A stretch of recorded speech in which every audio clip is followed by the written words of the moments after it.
ایک صحابی تھے، گھر آ کر اپنی بیوی کو بتایا کہ آج حضور نے فرمایا ہے کہ جسے اللہ پیار کرتا ہے اسے آزمائشوں میں ڈالتا ہے۔ بیوی خاموش ہو گئی، سن لیا۔ رات شوہر نے پانی مانگا تو ساری رات پانی لے کے کھڑی رہی۔ سویرے شوہر کہنے لگا بڑا راضی ہوں، کچھ مانگ لے۔ کہنے لگی طلاق دے دے مجھے۔ بڑے پریشان ہوئے، اتنی فرما بردار عورت کو کیسے چھوڑ دوں؟ کہنے لگا چل حضور کے پاس چلتے ہیں، وہاں فیصلہ کراتے ہیں۔ دونوں نبی کریم کی بارگاہ کی طرف چلے۔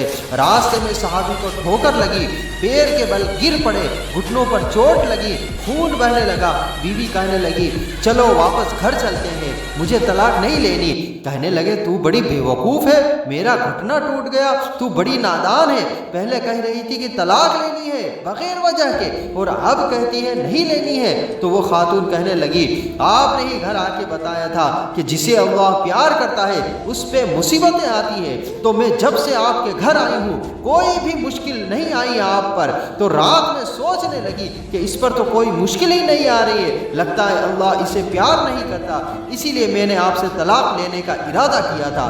اب مشکل آ گئی ہے، اب مجھے سمجھ آ گئی ہے اور اب آپ سے بھی پیار کرتا ہے، تو اپنے اوپر آنے والی مصیبتوں سے نہ گھبرائے، بس آپ اللہ پر بھروسہ رکھیں۔